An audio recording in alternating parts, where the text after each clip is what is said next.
Welcome to the Scott Verplank Show, part of the Sellout Crowd Network. Today I'm going to be speaking with Chris Gotterup, young man who is a rookie on the PGA Tour, transferred to OU out of Rutgers, made a good move. He's got a big future ahead of him. So let's hear what he has to say. So let's get on with it. Hello, welcome to the third episode of the Scott Verplank Show.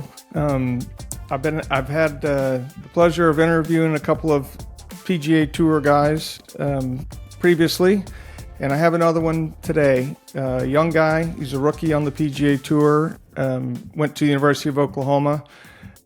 Think he's going to be has the potential to be a real superstar. So welcome to the show, Chris. Thanks for having me.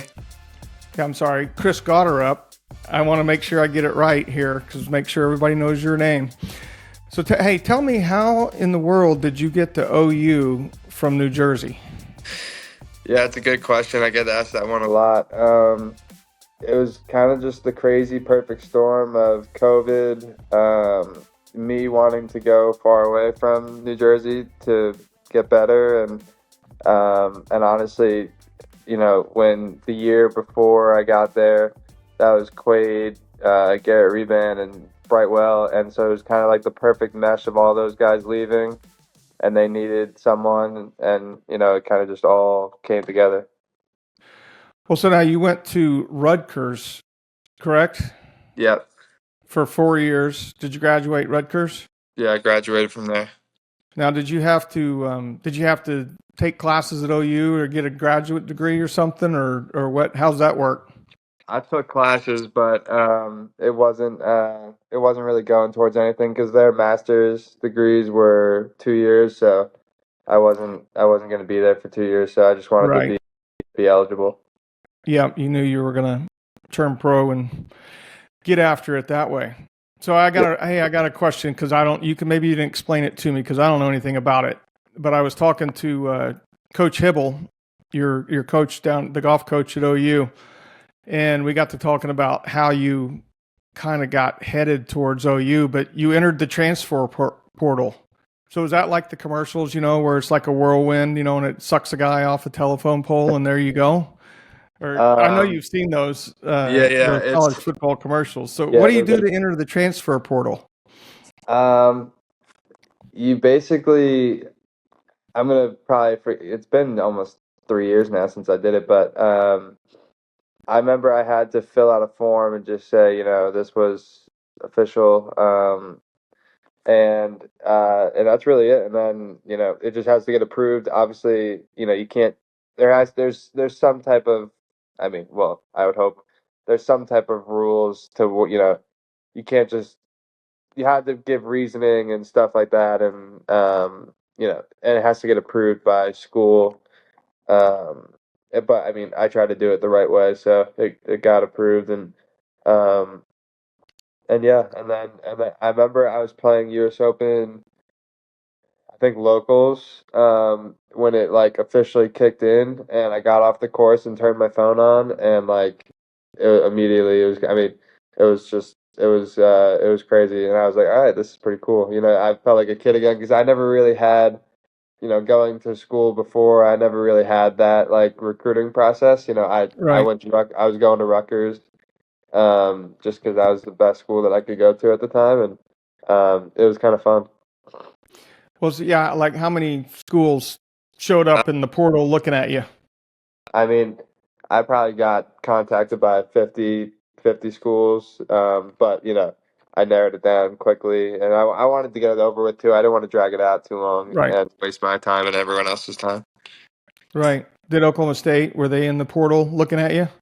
I talked to Coach Bratton once, and that was it. It didn't go too far.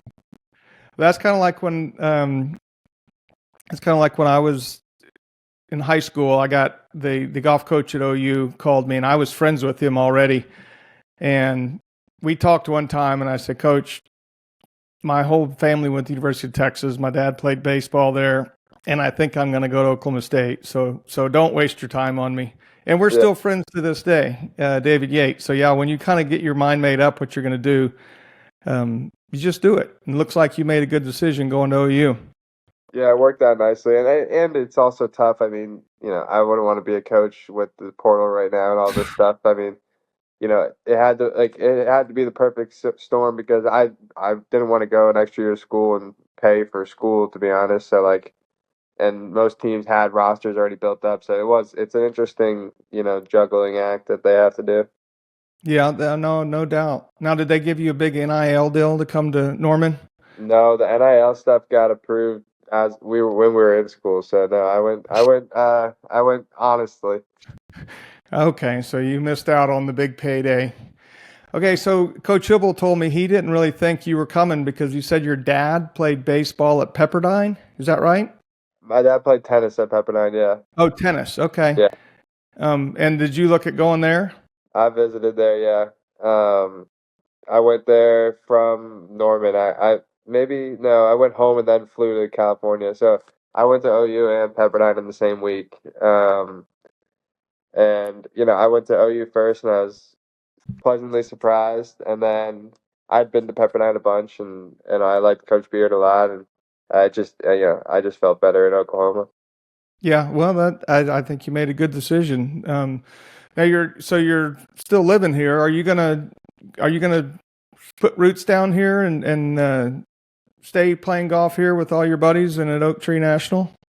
I have more roots in Oklahoma than I ever thought I would have already, but yeah, I mean, I see you on the range. I see all the other guys on the range, and it's a great spot. And we were talking the other day. I'm definitely looking for maybe a place to escape for 2 months in the Right. cold. But other than that, I really like what we got going on here. So be hard for me to leave unless something crazy happens.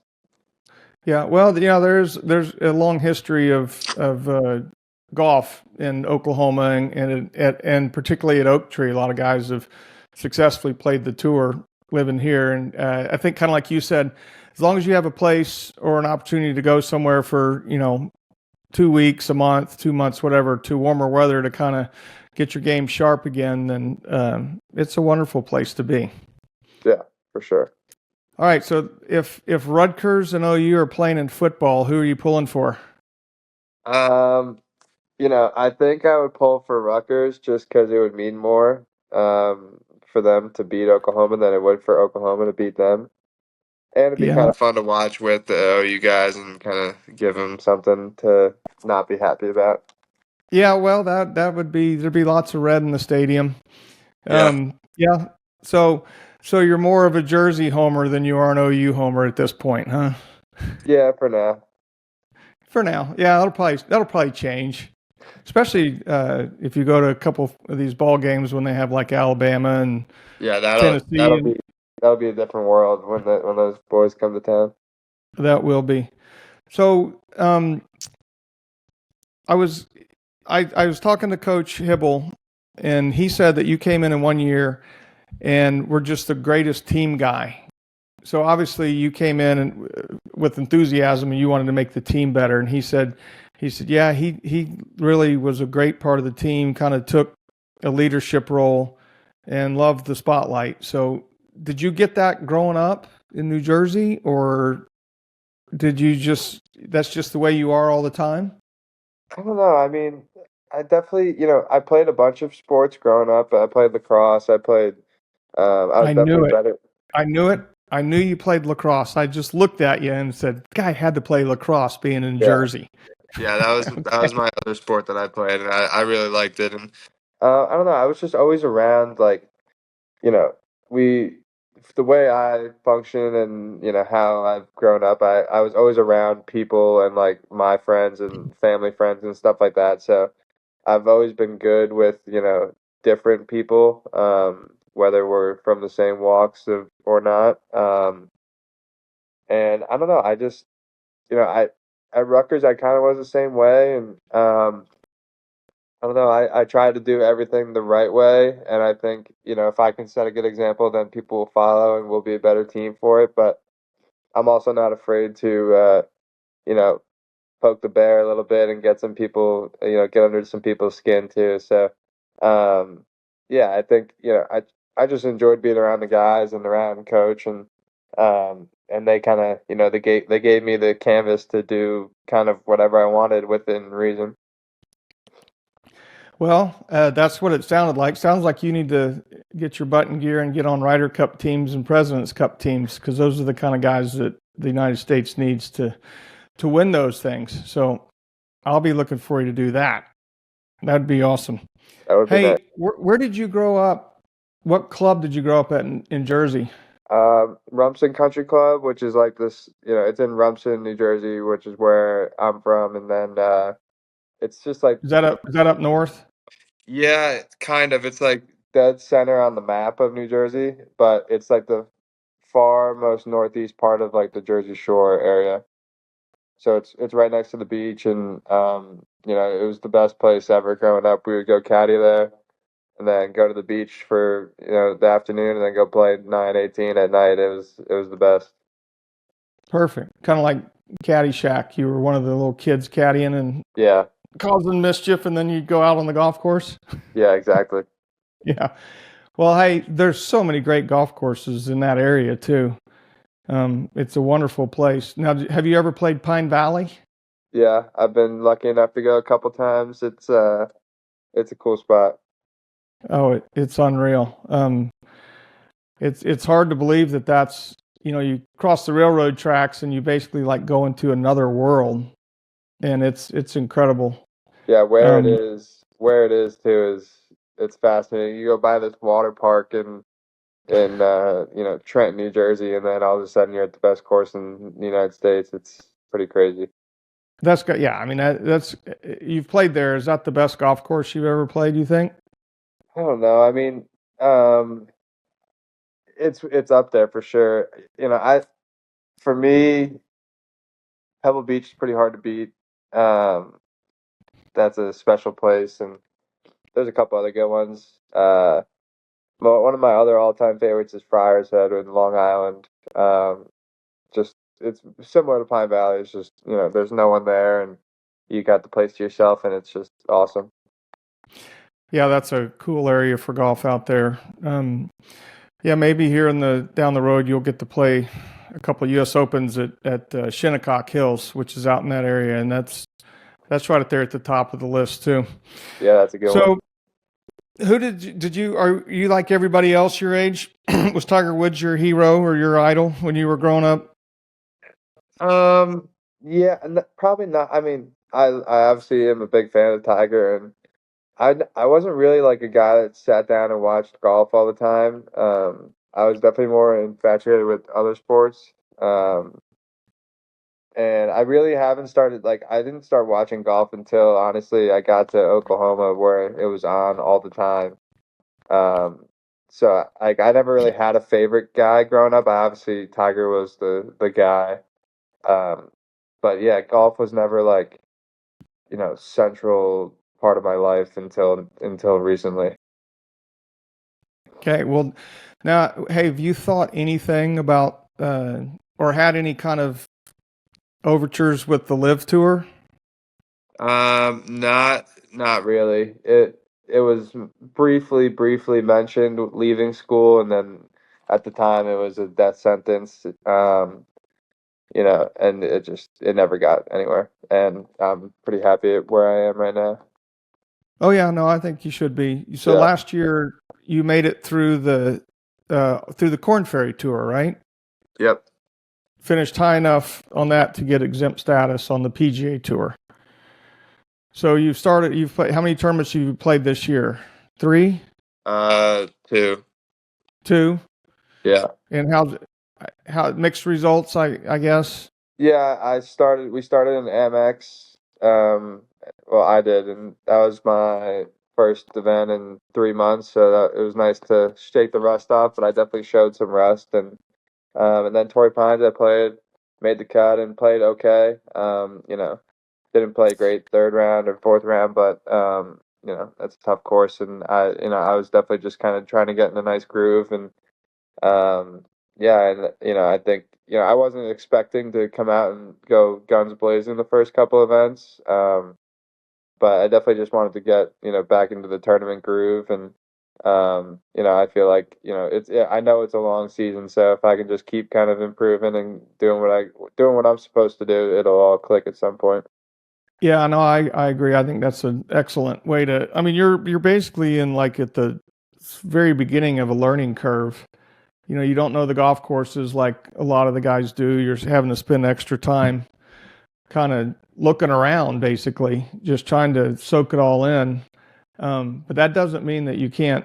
All you need to do is get comfortable and Yeah. play your game. And if you do that, it doesn't matter what everybody else does. Sounds to me like you kind of have that a little bit of that outlook, and I think that'll probably serve you very well. Yeah, for So, sure. what's your schedule coming up? Uh, well, I don't know if I'm officially allowed to say, but I'm playing. I'm hoping to play next week. But after that, we have Mexico, the new Honda, which is Cognizant, I think, and then hopefully Bay Hill, and if not, Puerto Rico. All right, so you'll have a little stretch going here. Yeah, Kind of. They've added these signature events, so that kind of makes the schedule a little more choppy, unless you're in those, which yeah, they just decided overnight how to get people in those, apparently. yeah. But you'll be in those before long. The I've talked to a couple other guys. What kind of music do you like? I'm a big electronic music guy. Oh, I really? I Like like Victor Hovland electronic? no, no, not to his level. I'm more of like an EDM guy. Like I don't know how to describe it, but it's a little bit more chilled out. I like country music. I like hip hop. I like everything. They have Oh, country music in New Jersey. yeah, it's pretty big. Pretty big. Yeah. So do you like get a song in your head when you're playing, or do you? I mean, like a lot of guys wear their little ear pods, and I guess they're listening to music when they're hitting balls, warming up Yeah, before a round. I do that. Oh, you do? I'll throw one in because I still like hearing the sound of like the ball. So I'll put one in just to it kind of just calms me down. Kind of I don't know, keeps me at ease um and I feel like if I'm in a good groove with the music, like not with the music, but like if I can just get relaxed and feel good, and I'll play good.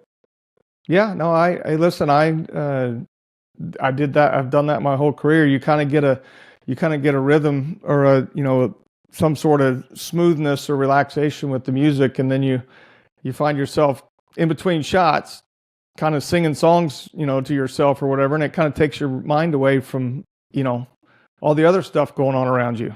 Yeah, for sure. But yeah, but it's not like I was always wondered how Victor could listen to the headbanging Swedish, whatever it is, punk Yeah. rock, and make that work for golf. Yeah, I don't know. I've heard it. I've heard a couple videos of his stuff and that music, and it's something else. Yeah, I think you have to grow up in Norway to appreciate that. Yeah.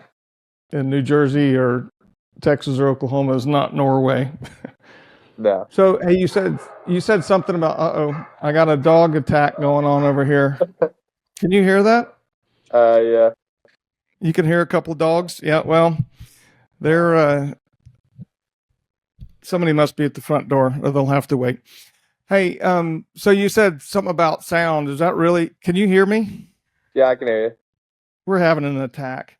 Hopefully they'll sort it out here in a second. Such is life with three dogs, man. You said something about sound, and yesterday we were out at the club, and I haven't known you near as long as I've known all these OSU guys and some of the other guys that are playing golf around Oak Tree, but you were hitting balls, and I didn't even watch what you were doing, but I could hear the contact you were making, and everybody I've talked to about you says you're extremely talented. Have a good head on your shoulders, have a ton of potential, and think you have you're in a great spot if you can take advantage of it. But the sound you were making hitting iron shots was a sound that not that many people can make. And when you hear that sound, it kind of makes you stop. So I was really impressed with that. It reminded me one time I was hitting balls. I was like 50 years old playing in like one of my last tour events. And it was in Greensboro, and I was hitting balls right next to Tiger Woods. You know, and Tiger Woods sounds pretty good. Yeah. When he's hitting iron shots. Well, my buddy Davis Love comes up right next to us, and he starts hitting balls. And then all of a sudden, I heard this different sound. And I was like, wow, Tiger's really hitting it good. And I turn around, and it was Davis. And that was the week Davis won at 51 years old in Greensboro. So that's what you reminded me of yesterday, making that sound. I was like, yep, that's going to work if you just get out there and get comfortable. So you should, little things like that, you keep telling yourself or keep believing in what you're doing. You have some good advantages, and you'll make Rutgers and OU proud when it's all said and done. You might be able to, become I don't know, who's the best golfer to ever play at Rutgers? I don't I think the guy who's had the most success on professionally, Frank Esposito, maybe. Do you know that name? I do know that name. Yeah, I think he is. I think he's the best. That's professionally wise, done the best. And at OU, I guess if you discount Charlie Coe, because he was an amateur, I guess Anthony Kim. Yeah, Kim or Abe. Oh yeah, Abe Answer. Yeah. See, my generation would be Andrew McGee.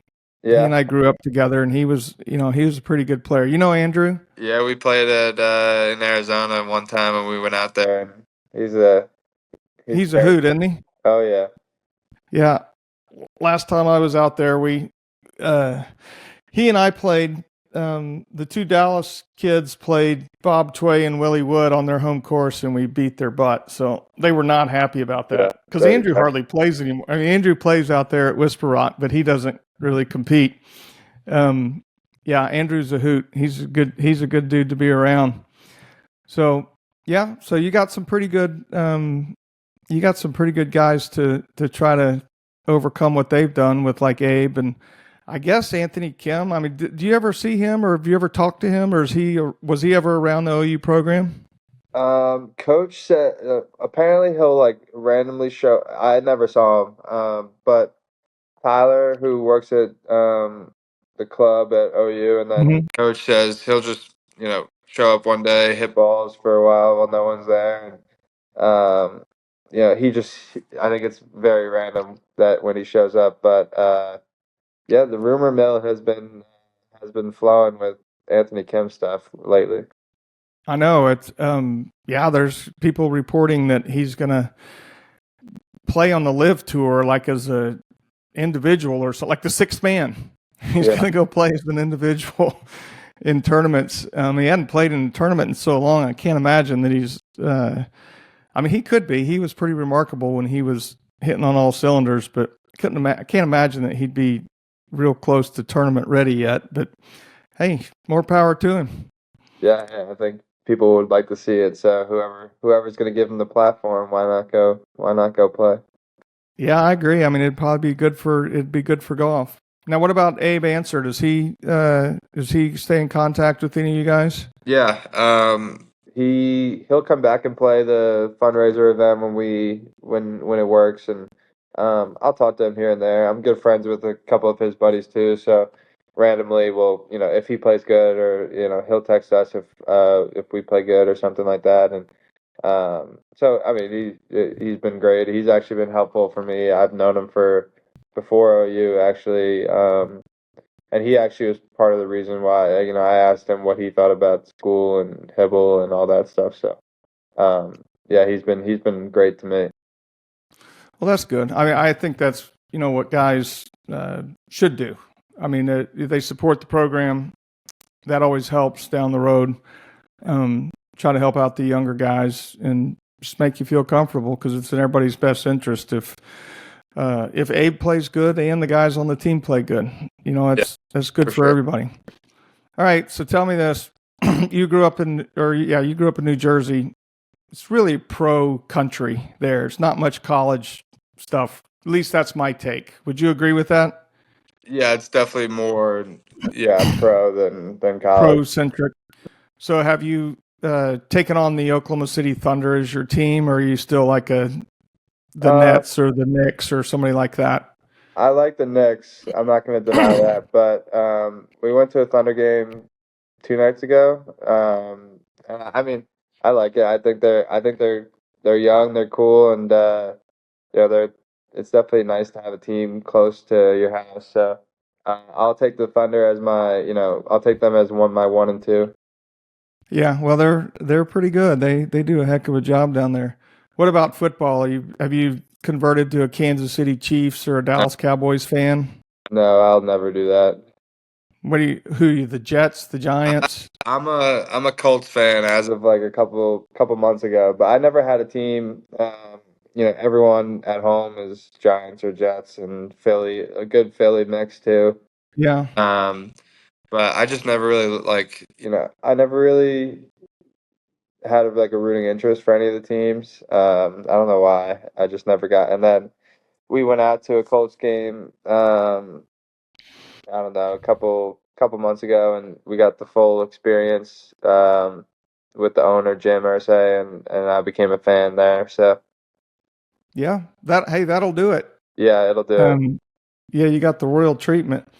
All right, so tell me, like, what's the coolest thing that you ever did playing lacrosse? I don't know anything about lacrosse other than you chase the ball with the stick and throw it into the net. So kind of like soccer, but a little different. Yeah, I would compare it the closest to hockey, honestly. Just Yeah. the way it's set up. But um, I mean, the coolest thing that I can remember, I guess it's good and bad. We were playing, I don't know where we were playing, but I scored 3 goals and start the game in 30 seconds, a minute, and I played attack, which is kind of like the offensive side of it. Right. Um, and it was just, and then I took a cheap shot. I guess they had enough of it, and I got cross-checked like right here, and Oh. I got knocked out cold, and that was the end of that. I think that was one of the later of my lacrosse games. So I remember waking up in the hospital and not being in school Oh. for a couple days. So um, yeah, it was fun. I loved it. But I got beat up pretty good. Well, you're a pretty big, pretty thick guy. I was going to ask you how many guys you knocked out, but it sounds like you got the wrong end of the deal, and it sounds like my basketball career when I was about 13 years old, Yeah, it trying to make a layup and getting stuffed into the back wall of the gym, and said, "Coach, I'm done." Yeah, the only real damage I did is if I missed my shot, I hit someone with it, and that one probably didn't feel too great with the lacrosse ball. But um, yeah, it's violent. You take a lot of shots. Your arms turn purple pretty quick. Hey, I'm sure if you're out there in the middle of it doing it, it's probably like playing football. It's pretty fun, but it looks violent. Like they wear a lot of pads. It's actually gotten huge around the country too. So um, I guess there'll be a major league lacrosse league coming here before long. I think there is something on ESPN. It is true that there's just not much of a pathway after school, so it's probably not as popular as it should be. Yeah, but like you said, playing other sports as a kid. I mean, when I talk to kids about or parents, I'm like, kids need to play all the sports. Don't focus on golf at a young age because it's probably very beneficial you athletically that you played lacrosse. I mean, you hit the ball a mile. You've got to get some of that from your, growing up playing a game where you're like a hockey or where you're running, hitting, throwing the ball as hard as you can. So you feel like that was probably a benefit to where you are now? Oh yeah, for sure. I think, like you said, there's definitely you know, I wouldn't say there's similar motions, but I mean, when you're pulling left with the lacrosse stick as hard as you can, it's similar to golf. So, and I think for me, the most important thing was not getting burnt out. Like I said, I didn't really like golf was not it for me for a while. So I like when I took it seriously, that was like the first, like probably in college, honestly, it was the first time I took it like this is what I'm gonna do. So I like, I start like I was always playing and stuff, but I wasn't burnt out when I got to college of golf. Like I was just getting started. So I think all these kids that, I'm wrong too in a little bit of this, but I think all these kids that are playing a tour circuit at 14, they're gonna not like golf that much by the time they get to 24. Yeah, golf will do that to you. As you know, it'll make you a little bit mentally imbalanced Yeah, at for sure. times. So you can get worn out. All right. So since you earlier in the show you said you still favor Rutgers. So to end the show, can you sing the Rutgers fight song for us? I I honestly, know you can sing Boomer Sooner. That's not that I, hard. I can't sing that one. I know like the um this is bad. It's been a while, but there was it's something along like it's something about the Raritan River, which is like the river that runs through school. Something around the banks of the old Raritan, and I don't know how it goes. I'm gonna ruin this, but um, I there's like a R U rah rah, and then like something along the banks of the old Raritan. It's something in those lines. That's all. Very impressive. Hey, that's I good enough, dude. I I haven't didn't been know. to I I mean, haven't been to I a don't. game in a while, so it's been too long to jog my memory, and I don't have it playing in the house ever. Well, hey, I'd say actually that's a really good answer because I went to OSU and been around here forever, and I don't think I could recite all the words. The only one that's easy is the fight song in Norman. They only have 2 words, so Yeah, we can settle on that if we have to do any kind of singing. that's fine. All right. Hey, well, good luck to you. Thank you for coming on. You may not be as well known around Oklahoma as you should be or you're going to be. I think you have a great chance to make a great mark on the PGA Tour. So we'll all be pulling for you, all the Sooners and the Cowboys, and you're representing awesomely. So go out there and kick some butt and come back and we'll play some at Oak Tree. Appreciate it. Thanks for having me on. You bet. Chris Gotterup. Thanks, buddy.